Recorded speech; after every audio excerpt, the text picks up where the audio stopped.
Bismillahirrahmanirrahim. Assalamualaikum warahmatullahi wabarakatuh. Innal hamdalillah nahmaduhu wa nasta'inuhu wa nastaghfiruh wa na'udzu billahi min shururi anfusina wa sayyiati a'malina. May yahdihillahu fala mudilla lahu wa may yudlil fala hadiyalah. Asyhadu an la ilaha illallah wahdahu la syarika lah wa asyhadu anna Muhammadan abduhu wa rasuluh la nabiyya ba'da. Allahumma salli wa sallim ala sayyidina Muhammadin wa ala alihi wa sahbihi ajma'in, amma ba'd. Qala Allah ta'ala fi kitabil karim, a'udzu billahi minasy syaithanir rajim. Wal asr innal insana lafi khusr illa alladhina amanu wa amilus solihati wa tawasaw bil haqq wa tawasaw bis sabr. Sadaqallahul azim. Demi masa sesungguhnya manusia itu benar-benar dalam kerugian, kecuali orang-orang yang beriman dan mengerjakan amal saleh dan saling nasihat menasihati supaya mentaati kebenaran dan saling menasihati supaya menetapi kesabaran.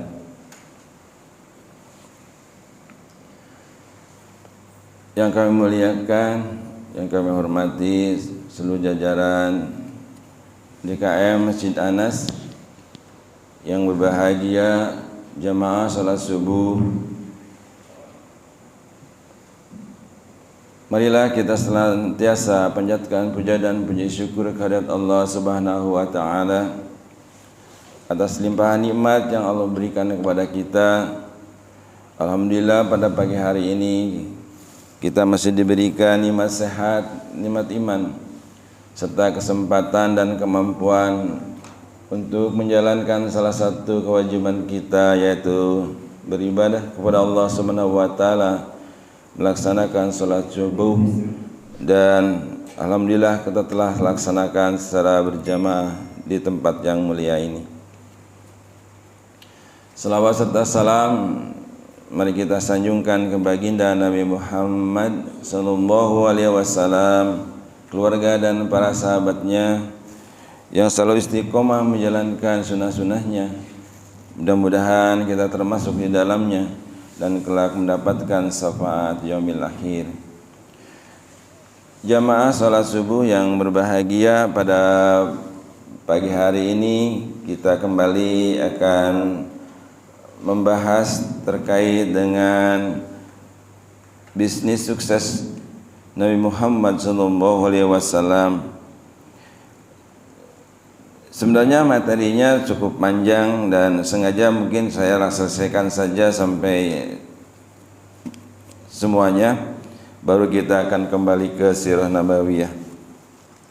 Mudah-mudahan juga materi ini menjadikan manfaat bagi kita di dalam kehidupan sehari-hari, di mana materinya sebenarnya ada sekitar, pokoknya ada 6, yaitu niat bisnis Rasulullah, alasan bisnis Rasulullah, semangat dan motivasi bisnis Rasulullah, adab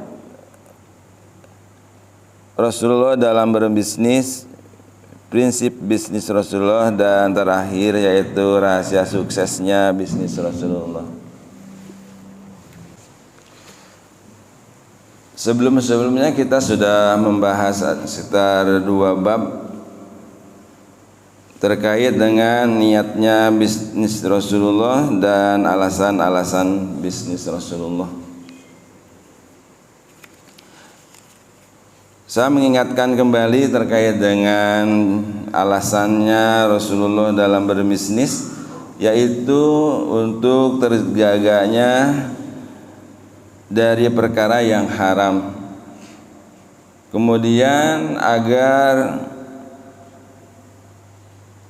mampu mencukupi kehidupan keluarga dan mencukupi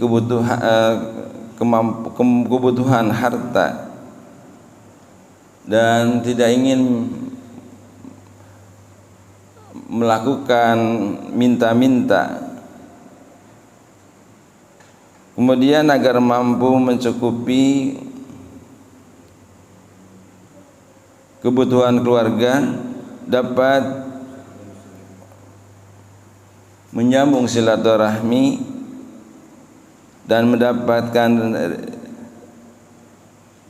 kekuatan untuk bisa bersedekah, dan yang terakhir dapat membantu orang-orang yang lemah. Kemarin sudah kita bahas beberapa bagian di mana Rasulullah berbisnis agar mampu atau memperoleh kecukupan harta. Sebagai sabdanya sebagai berikut, tidaklah seorang memakan makanan yang lebih baik dari hasil usaha tangannya sendiri, dan sungguh Nabi Daud makan dari hasil harta, dari hasil usaha sendiri. Hadis riwayat Bukhari. Berdasarkan hadis ini jelas bahwa berapapun hasil yang diperoleh dengan usaha sendiri dipandang lebih baik, dan yang demikian adalah pekerjaan para nabi. Dan hal ini ketika seorang berusaha memperoleh kecukupan harta dilakukan dengan cara yang benar dan merupakan hasil jerih payah dengan tangan sendiri, maka sebaiknya adalah bisnis yang dirintis dengan modal sendiri, bukan menyerobot bisnis orang lain atau melakukan hal yang dilarang dalam berbisnis. Oleh karena itu, selama satu pekerjaan dilakukan dengan tidak menyalahi aturan syariat, maka berapapun hasilnya akan membawa berkah tersendiri bagi kehidupan kita. Selama manusia berusaha untuk memenuhi kebutuhan, maka Allah akan menjamin baginya ketercukupan hidup. Dalam jaminan Allah tidak ada suatu makhluk di dunia yang tidak dicukupkan rezekinya oleh Allah, selama ia mau berusaha dan tidak pasif. Hal ini ditegaskan sebagaimana firman Allah di dalam Al-Quran, A'udzu billahi minasyaitonir rajim, wa ma minadabbatin fil ardi illa 'ala Allahi rizquha wa ya'lamu mustaqarraha wa mustawda'aha kullu fi kitabim mubin. Tidak ada satupun hewan yang bergerak di suatu bumi melainkan dijamin rezekinya oleh Allah dan mengetahui tempat kediamannya dan tempat penyimpanannya. Semua tertulis di dalam kitab yang nyata di Lauh Mahfuz. Quran surat Hud ayat 6.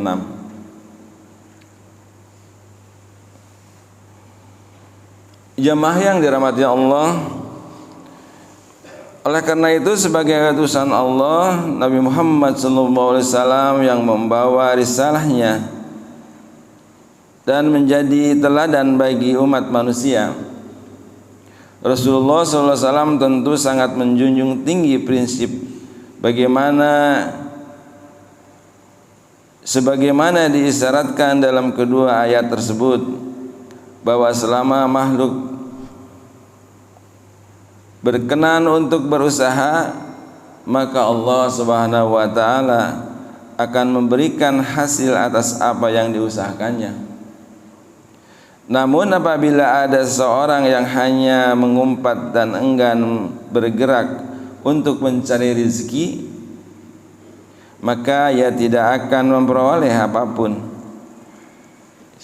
sebagaimana yang diinginkannya. Rasulullah sallallahu alaihi wasallam tidak berbisnis untuk menumpuk harta, akan tetapi sekedar untuk bertahan hidup. Oleh karena itu ketika menjual barang dagangannya, baik milik sendiri atau milik Khadijah radhiyallahu anha, Rasulullah SAW tidak pernah memasang harga, tidak pernah memasang harga yang tinggi sehingga keuntungannya dapat mendapatkan yang tidak wajar. Asalkan ada sedikit lebih dari modal yang dikeluarkan dan dapat menutup biaya operasional dalam bisnisnya, maka barang dagangnya akan dilepas kepada si penawar. Untung sedikit ini betapa tidak mengapa, karena yang dibutuhkan Rasulullah SAW dari berdagang adalah kecukupan kebutuhan, bukan untuk bermewah-mewahan. Dengan prinsip seperti ini, sejarah menuturkan bahwa untung yang diperoleh Rasulullah SAW di dalam tiap bisnisnya malah berlipat ganda. Tampaknya para pembeli senang dengan harga wajar yang dipasang Rasulullah SAW dan adanya kesesuaian harga dengan kualitas barang, sehingga penjualan barangnya pun semakin banyak. Untung sedikit per item, tetapi secara kuantitas total hasilnya menjadi banyak. Hal ini sebagaimana yang dilaporkan oleh pembantunya Khadijah radhiyallahu anha, Maisarah, atas perniagaan Khadijah yang dijualkan oleh Rasulullah SAW. Jamaah yang dirahmati Allah, sebagaimana kita ketahui, telah dijelaskan sebelum-sebelumnya bahwa Rasulullah SAW dengan keahlian berdagang yang dipelajari dari sang pamannya dan memiliki sifat yang atau tabiat atau akhlak yang jujur dengan julukan al-aminnya, maka perdagangan Rasulullah sangat disukai oleh para pembelinya dan menjadikan penjualannya terus berkembang dan menghasilkan keuntungan yang berlimpah.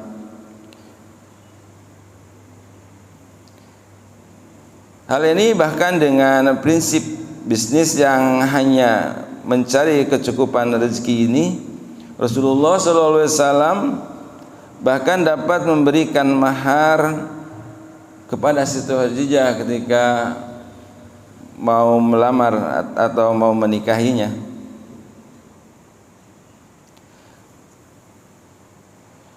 Dengan jumlah mahar yang sangat banyak, dalam Asyirah An-Nabawiyah, mahar yang diberikan oleh Rasulullah SAW kepada Khadijah radhiyallahu anha ialah 20 ekor unta. Sebagaimana kita ketahui, apabila diukur dengan rupiah, perkiraan harganya cukup tinggi.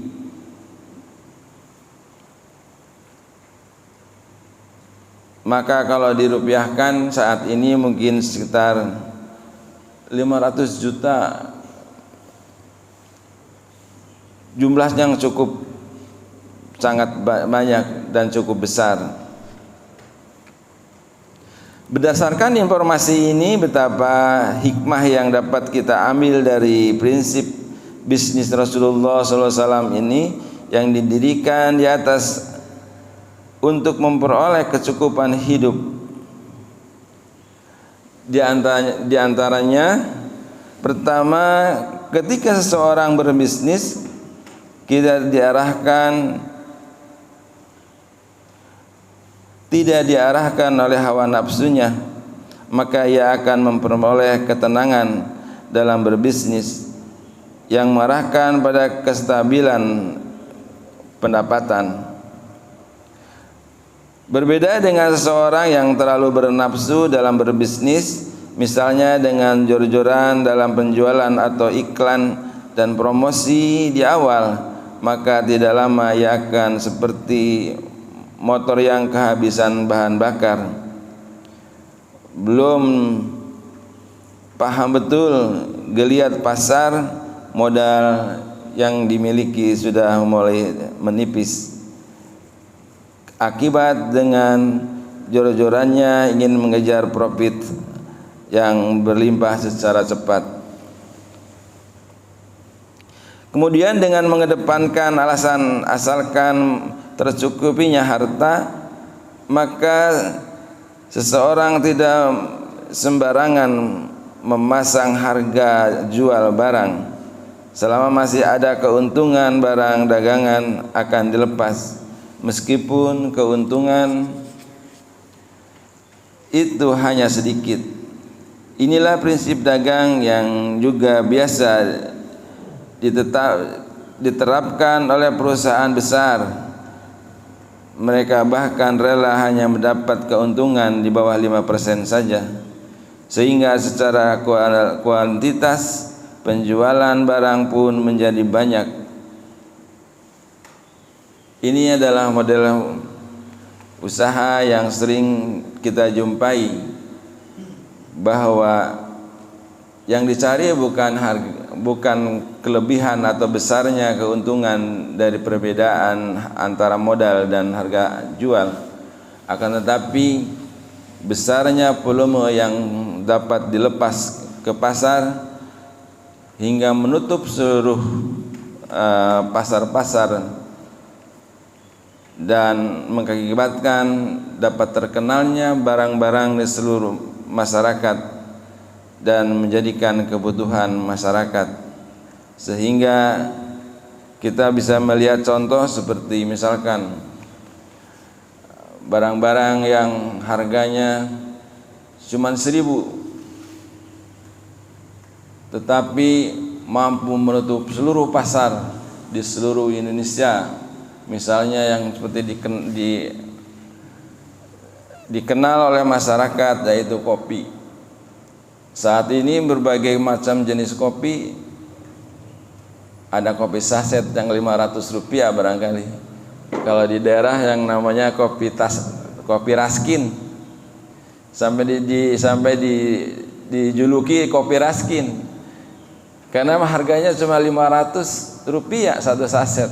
Bisa dibayangkan berapa modalnya sesungguhnya, tapi itu bisa menutup seluruh pasar dan memenuhi kebutuhan masyarakat kecil. Tetapi saya yakin modal yang sangat besar itu dengan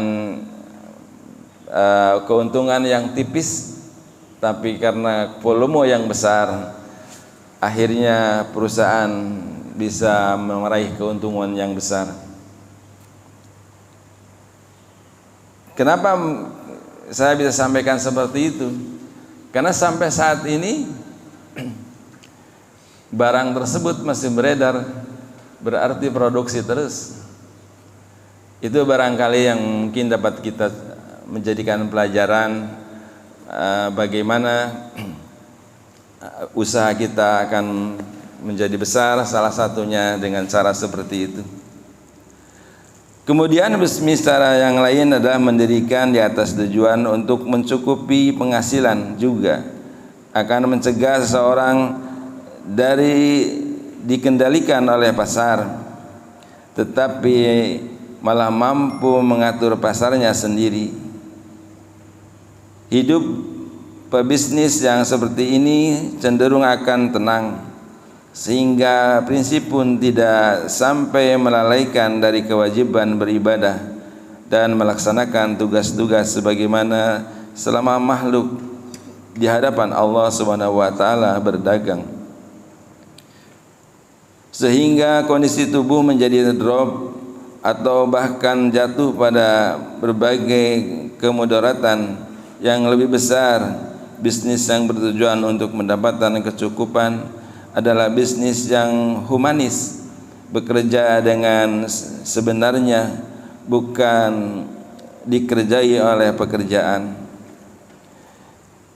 Kehidupan yang seperti ini diibaratkan oleh Rasulullah SAW sebagai kehidupan seorang hamba yang beruntung, sebagaimana dijelaskan di dalam sabdanya, sungguh sangat beruntung orang yang telah masuk Islam, diberi rezeki yang cukup, dan Allah menjadikannya merasa puas dengan apa yang diberikan kepadanya.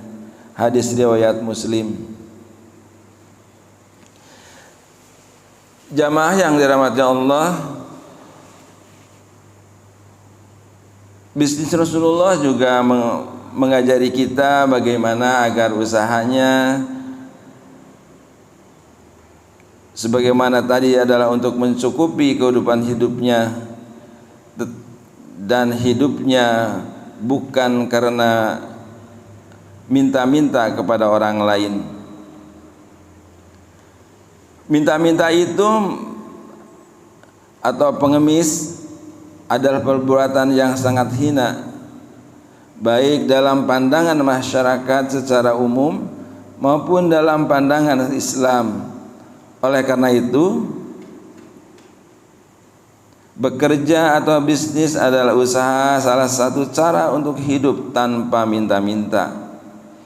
Alasan ini pula yang diyakini menjadi landasan Rasulullah SAW menjalankan usahanya untuk menghindarkan diri dari minta-minta, termasuk minta-minta kepada keluarganya sendiri. Sejak tinggal wafat sang ibu, Rasulullah SAW kecil sempat berada dalam asuhan sang kakek, dan ketika kakeknya wafat, ke pengasuhannya Rasulullah SAW pun beralih kepada pamannya, yaitu Abu Thalib. Dengan prinsip tidak ingin meminta-minta dalam pengasuhan Abu Thalib itu, Rasulullah SAW mulai bekerja dengan mengembalakan kambing, yakni untuk meringankan beban ekonomi sang paman. Jamaah yang dirahmati Allah, tindakan Rasulullah ini jelas menjadi bukti yang nyata dari prinsip hidup untuk tidak meminta-minta tersebut. Meskipun sah saja apabila Rasulullah SAW yang kala itu masih di bawah usia 10 tahun hidup dari uluran tangan sang paman atau saudara-saudaranya yang lain. Akan tetapi Rasulullah SAW sudah mulai melatih diri untuk mandiri dengan tidak meminta-minta dari orang lain. Alasan untuk tidak meminta-minta ini juga yang melandasi Rasulullah SAW menyetujui arahnya sang paman untuk menjalin kerjasama dagang dengan Khadijah radhiyallahu anha. Rasulullah SAW langsung mengiyakan permintaan sang paman ketika ia mengeluh, sebagaimana sang paman sampaikan, "Wahai keponakanku, sebagaimana telah kamu ketahui, pamanmu ini sudah tidak mempunyai kekayaan lagi, sementara keadaan sangat mendesak.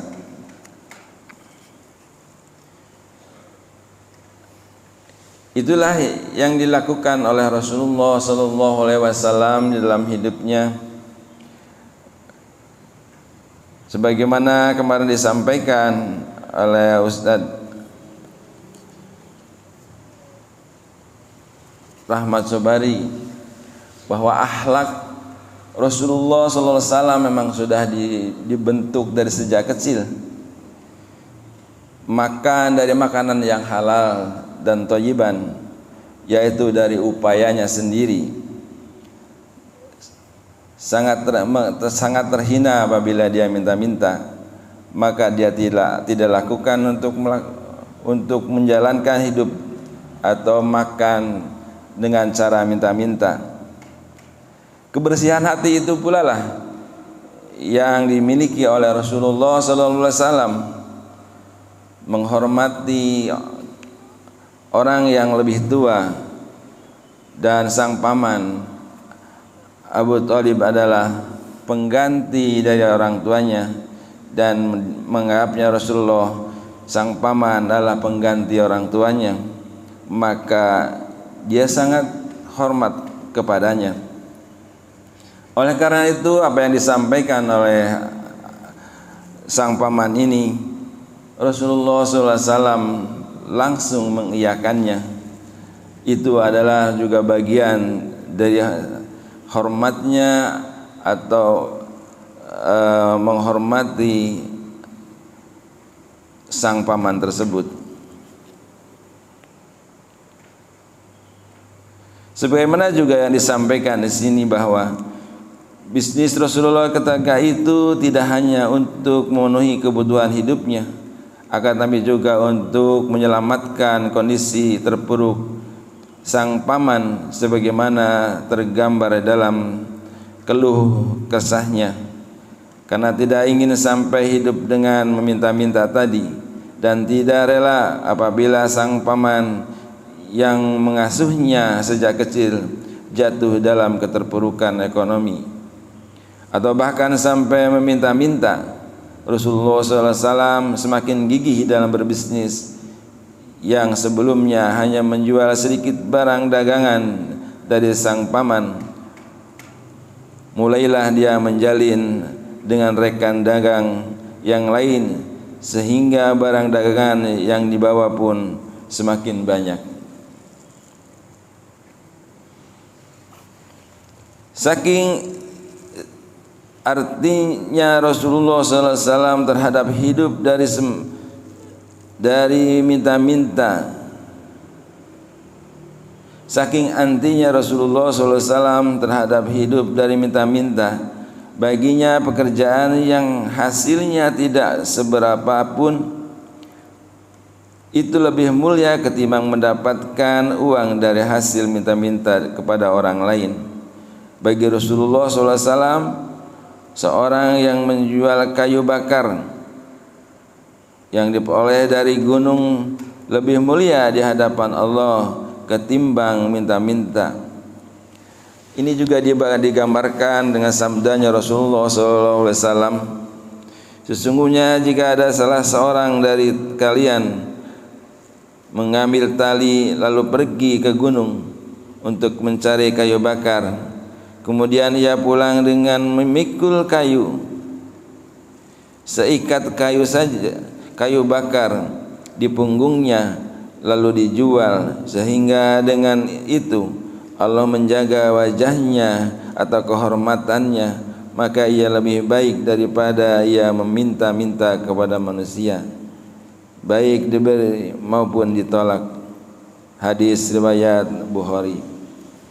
Itulah berkali-kali Rasulullah SAW menyampaikan sabdanya, mengingatkan kita semua agar kita bisa beraktivitas, bersemangat menatap kehidupan ke masa depan, bahwa harus yakin apabila kita ingin bergerak memenuhi kebutuhan hidup kita, baik diri sendiri maupun keluarga, maka dijamin oleh Allah Subhanahu wa taala, dan itu adalah menjaga kehormatan keluarga kita. Kita harus yakin bahwa sebagaimana tadi dijelaskan bahwa Allah akan menjamin umatnya kepada siapa saja yang ingin beraktivitas atau mencari keridhaan Allah Subhanahu wa taala dengan cara bekerja atau berbisnis. Jamaah yang dirahmati Allah, dari hadis ini tampak jelas bahwa Rasulullah SAW memposisikan pekerjaan meminta-minta sebagai pekerjaan yang sangat hina. Oleh karena itu, selama ada pekerjaan yang dapat menghasilkan dan mampu menghindarkan seorang dari minta-minta, maka sebaiknya ambil pekerjaan itu. Hadis ini juga menegaskan kita tidak ada pekerjaan halal yang hina di mata Allah Subhanahu wa taala. Sementara meminta-minta, meskipun harta yang didapatnya cenderung halal, tetap saja diposisikan sebagai perbuatan yang hina. Dengan demikian, kedudukan pekerjaan halal di sisi Allah Subhanahu wa taala tidak memandang kelas. Orang yang bekerja sebagai dokter atau pekerja kantoran tidak lebih mulia dibandingkan orang yang menjual kayu bakar atau bekerja dengan mengayuh becaknya, selama pekerjaan-pekerjaan itu dilakukan dalam koridor yang halal. Posisi satu pekerjaan halal dengan pekerjaan halal lainnya laksana garis lurus mendatar, sehingga tidak ada yang menempati posisi lebih tinggi.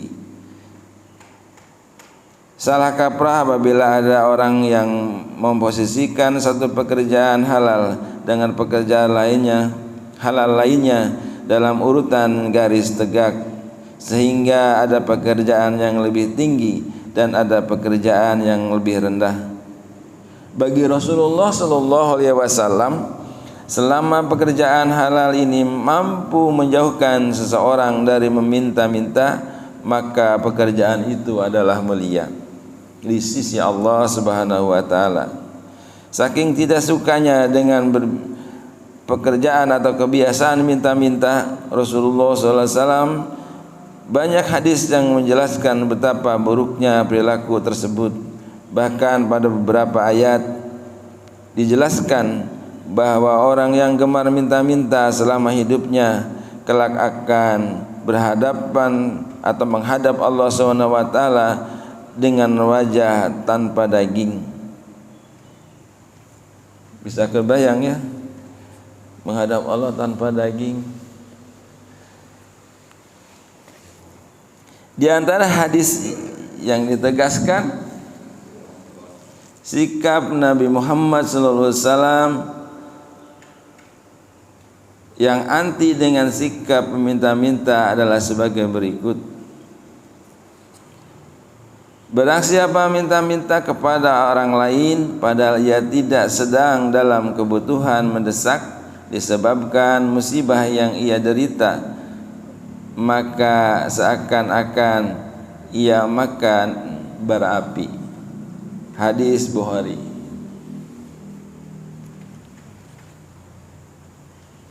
Kemudian barang siapa meminta-minta kepada orang lain dengan tujuan untuk memperbanyak kekayaannya, sesungguhnya ia telah meminta bara api. Terserah kepadanya apakah ia akan mengumpulkan sedikit atau memperbanyaknya. Hadis riwayat Muslim. Seseorang yang selalu minta-minta kepada orang lain, di hari kiamat ia akan menghadap Allah Subhanahu wa taala dalam keadaan tidak sekerat daging sama sekali di wajahnya. Hadis riwayat Bukhari dan Muslim. Itulah barangkali yang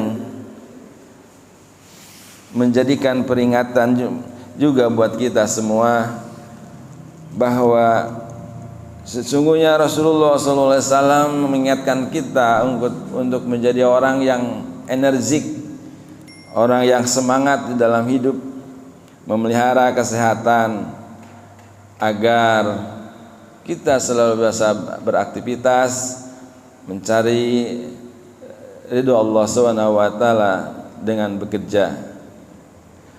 Dan Rasulullah mengingatkan kita bahwa pekerjaan itu yang penting menghasilkan yang halal thayyiban, maka pekerjaan itu sangat mulia di sisi Allah Subhanahu wa taala. Dan menyampaikan juga tadi bahwa pekerjaan itu tidak ada tingkatannya di sisi Allah Subhanahu wa taala, semuanya mulia, baik yang menjadikan presiden, jadi menteri, jadi juga pekerja di kebun sesuai dengan hak dan kewajibannya, sesuai dengan apa yang dimiliki modalnya. Tadi mungkin yang sekolahnya tinggi, maka dia akan mendapatkan pekerjaan yang lebih banyak, tetapi juga mungkin ahli di kebun, maka walaupun S3 maka dia berada di kebun. Itulah maksudnya bahwa dimanapun bekerja mencari keridhaan Allah Subhanahu wa taala, maka akan menjadi mulia, karena sesungguhnya apa yang dia lakukan adalah untuk memenuhi kebutuhan sendiri dan memenuhi kebutuhan keluarganya. Dan hasil-hasil tadi, baik yang dokter maupun yang tukang becak, sesungguhnya bagaimana memberikan hasil pekerjaannya kepada keluarga, jangan sampai memberikan barang yang haram tersebut. Maka apabila yang diberikan kepada keluarga adalah suatu yang haram, maka sudah tentu hal ini akan menjadikan bahaya buat kita semua. Barangkali kemarin juga sudah dibahas sedikit mengenai barang makanan-makanan haram yang disampaikan oleh Ustadz Ahmad Yani, bahwa makanan haram sangat berpengaruh di dalam kehidupan kita, di dalam tubuh kita. Maka apabila kita memakan makanan haram dan memberikan kepada istri kita, maka nanti kalau lahir anak kita akan ditemani oleh setan. Itu salah satu barangkali yang dapat kita lihat dalam kehidupan kita. Banyak sekali orang-orang yang mungkin anaknya perilakunya kalau diajak ke masjid sangat susah, diajari agama susah masuk, mendapatkan hidayah. Itu juga kita harus introspeksi bahwa apa yang kita makan harus segera kita perbaiki. Yang sudah minta ampun kepada Allah Subhanahu wa taala, dan yang belum, maka berikanlah makanan-makanan yang halal tersebut.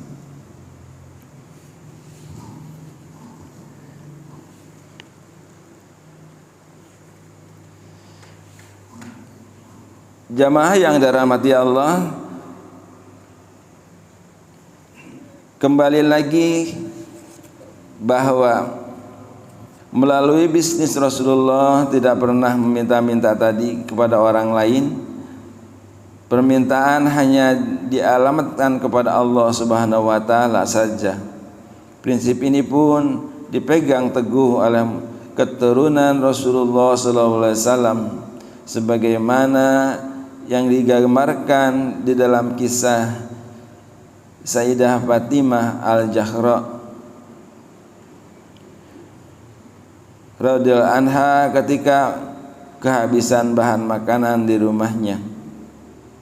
Mungkin ceritanya udah pernah dengar ya, tapi nggak apa-apa kalau kita ulang kembali.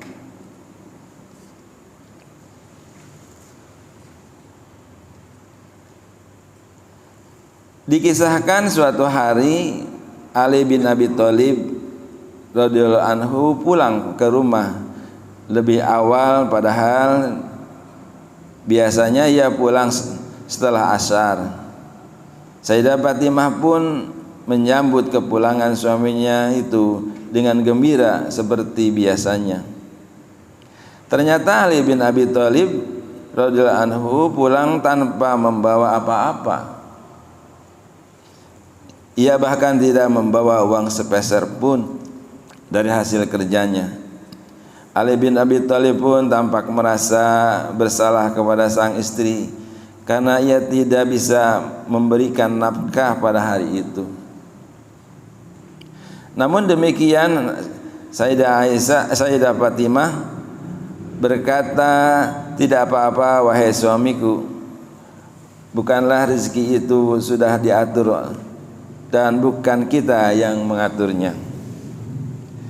Mendengar perkataan sang istri ini, Ali bin Abi Thalib merasa tentram hatinya. Padahal ia tahu betul bahwa di dapur sudah tidak ada makanan dan tidak ada bahan makanan untuk dimasaknya. Kemudian Ali bin Abi Thalib pergi ke masjid untuk bersolat, melakukan solat dan berdoa kepada Allah Subhanahu wa taala agar diberikan jalan keluar. Singkat cerita bahwa perjalanan pulang dari masjid, Ali bin Abi Thalib ketemu seorang kakek.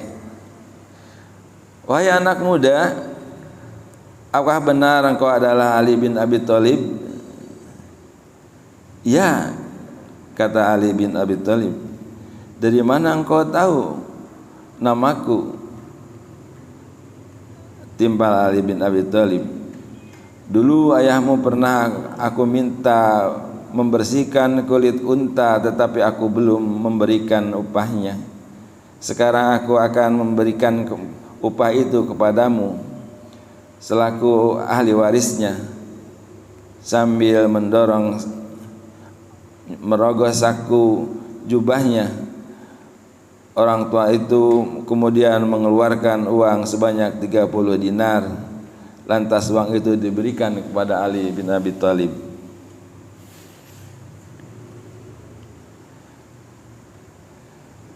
Sebuah rezeki yang tidak disangka-sangka datang menghampirinya dari arah yang tidak disangka-sangka pula. Dengan upah yang menjadi warisan untuknya itu, Ali bin Abi Thalib bergegas menemui sang istri dan memberi tahu tentang rezeki yang ia peroleh sepulang dari masjid itu. "Maha suci Allah, ini adalah rezeki yang tidak terduga," kata Sayyidah Fatimah setelah mendengar cerita dari suaminya. Kemudian, "Lekaslah uang itu engkau berikan untuk engkau belikan bahan makanan ke pasar, wahai suamiku." Sayyidah Fatimah menyampaikan pendapatnya. Maka Ali bin Abi Thalib pun segera berangkat ke pasar untuk membeli bahan makanan. Tetapi setelah sampai di pasar, di pojok pasar terlihat ada seorang minta-minta.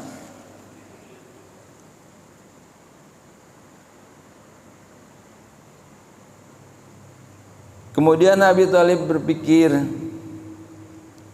bagaimana antara dikasih atau tidak gitu.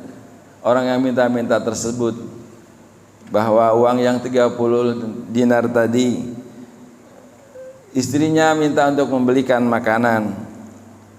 Tapi apa yang dilakukan oleh Ali bin Abi Thalib tersebut? Tanpa pikir panjang, Ali bin Abi Thalib memberikan semua uang yang ia bawa diberikan kepada si parkir tersebut. Lantas karena sudah tidak ada uang lagi, ia pun pulang tanpa membawa bahan makanan yang diminta istrinya. Kemudian Ali bin Abi Thalib menyampaikan kepada istrinya, "Wahai istriku, maaf,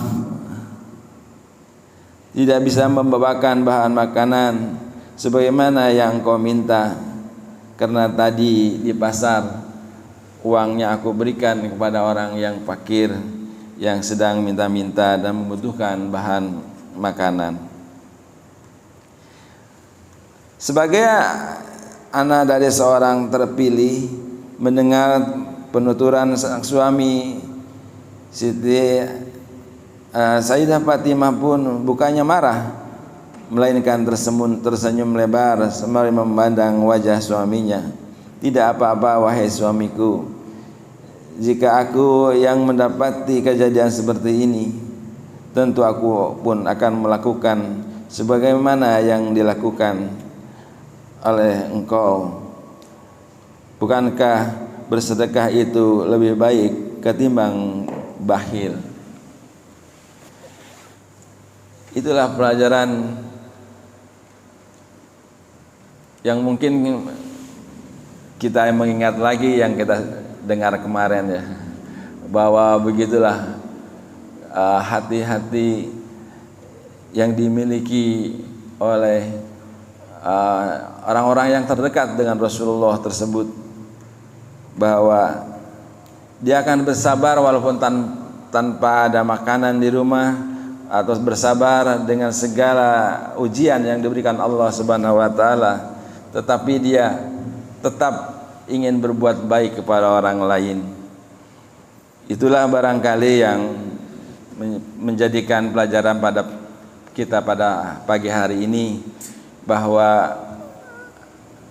banyak bersabar, selalu mencari ridho Allah tanpa lelah, bahwa insya Allah apa yang kita lakukan justru prosesnya lah yang akan dinilai oleh Allah Subhanahu wa taala.